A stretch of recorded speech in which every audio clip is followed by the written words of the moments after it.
नमस्कार, आप देख रहे हैं न्यूज़ लेटर 17। मैं राकेश कुमार आपका होस्ट, और आज हमारा विषय है इंडिगो फ्लाइट क्राइसिस।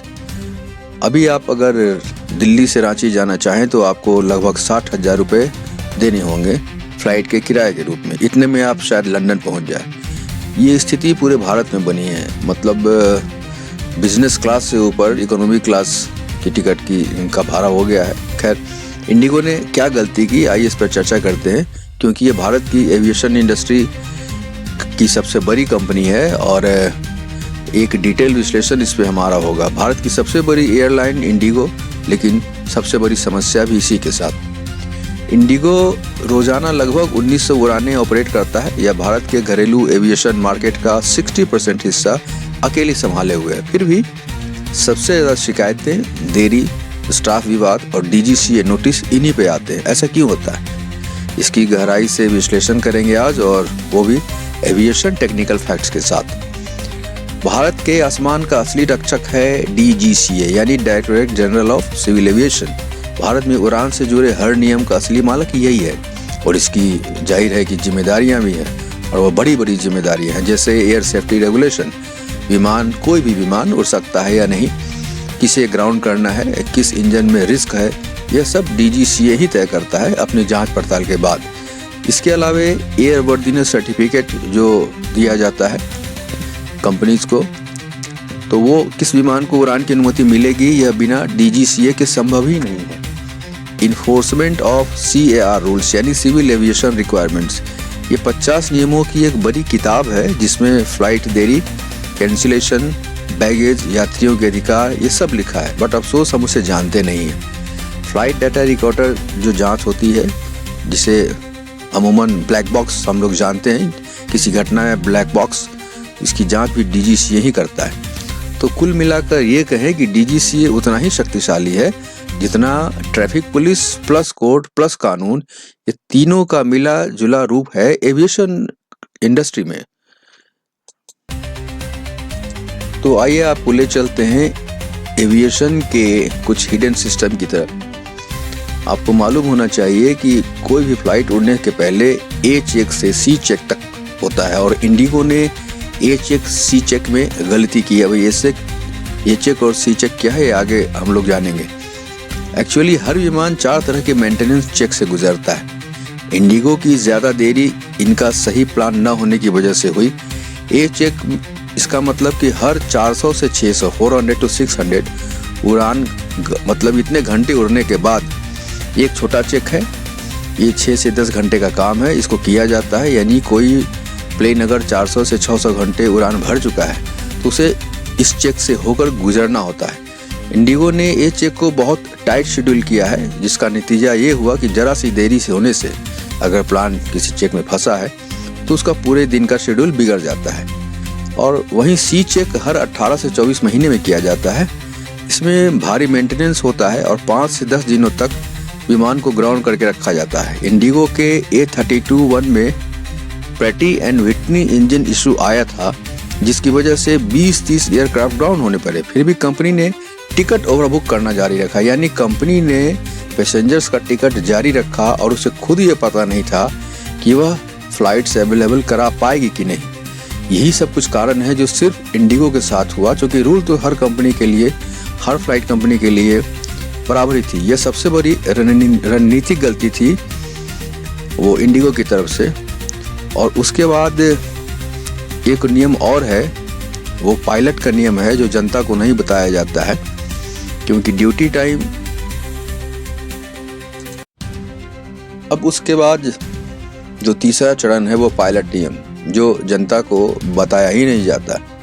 DGCA के FDTL नियम दुनिया में सबसे कड़े नियम माने जाते हैं, और इसमें duty time limit, duty plus flight दोनों को मिला के कुछ नियम बनाए गए हैं कि दिन में अधिकतम 13 घंटे फ्लाइट पे काम करने हैं, रात के अधिकतम 10 घंटे, एक सप्ताह में अधिकतम 55 यानी 55 घंटे, और एक महीने में 190 घंटे। पर अमूमन ऐसा होता नहीं है। जो एविएशन कंपनीज है वो ओवर टाइम कराती है अपने पायलट से, अपने क्रू मेंबर से। इसके अलावा इस रूल का दूसरा पहलू है मिनिमम रेस्ट 12 से 22 घंटे की होनी चाहिए। अगर पायलट फटीग बोल रहा है, यानी इससे अगर थकान अनुभव हो रहा है तो उड़ान को कैंसिल करना होता है, बट वो उसको इग्नोर करते हैं। इसके अलावे स्प्लिट ड्यूटी रूल भी है जो कई देशों में मान्य है। भारत में ATC लोड के कारण ये लागू करना थोड़ा कठिन है, लेकिन ATC means air traffic control rule, लेकिन इंडिगो का शेड्यूल इतना टाइट था कि पायलट जल्द ही अपना FDTL लिमिट पार कर जाते थे और उससे लास्ट मिनट कैंसिलेशन हो जाती थी। और ATC रियलिटी भी है इंडिया में जो आसमान की असली समस्या है। भारत में हर दिन लगभग 3,500 उड़ानें उड़ती हैं, लेकिन ATC स्टाफ सिर्फ 20 से 22% इसकी आवश्यक संख्या के बराबर है। अब विमान को इसके कारण हवा में गोल गोल घुमाया जाता है, औसत 12 से 18 मिनट एक्स्ट्रा इससे देरी होती है और शेड्यूल भी बर्बाद होते हैं। इंडिगो पर देरी बढ़ने का 40% कारण ATC कंजेशन ही माना गया है। इसके बाद स्लॉट की समस्या, स्लॉट मिसमैनेजमेंट, ये भी बहुत बड़ी समस्या है। इंडिगो के लिए एक अदृश्य गलती है। एयरपोर्ट स्लॉट किस समय फ्लाइट रनवे इस्तेमाल कर सकती है। भारत में स्लॉट की मांग लगभग 180%, 180% है और अवेलेबल यानी उपलब्ध है सिर्फ 60%। इंडिगो ने स्लॉट क्षमता से ज़्यादातर फ्लाइट प्लान की। यह अंततः स्ट्रक्चरल देरी का कारण बना इंडिगो के लिए, जो सबसे बड़ा कारण था। और साथ ही साथ ये भी बताऊं कि पैसेंजर्स राइट्स भी कुछ होते हैं जो एयरलाइंस बताती ही नहीं है। 95% यात्रियों को पता ही नहीं है कि उनके अपने अधिकार क्या है। जैसे अगर फ्लाइट 2 से 6 घंटे के लिए देर यानी डिले हो जाती है तो DGCA ने ये रूल बनाया है कि मुफ्त का खाना पानी वो फ्लाइट वालों को देना है एंड एविएशन कंपनीज को अपडेट देना है, ये सब अनिवार्य है।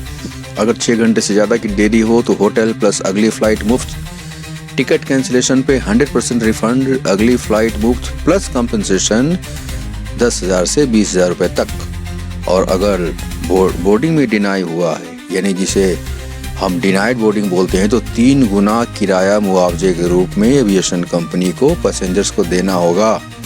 और बाय द वे अगर लॉस्ट बैगेज का केस है, आपका जो बैगेज है वो गुम हो गया, उसमें आपकी गलती नहीं है, तो फ्लाइट वालों की गलती के कारण, उनके स्टाफ के कारण, तो 19,000 तक मुआवजा वो आप चार्ज कर सकते हैं। बट 95% लोगों को ये पता ही नहीं है कि ये सारे रूल्स हैं और जिसके कारण समस्या का समाधान नहीं हो पाता है।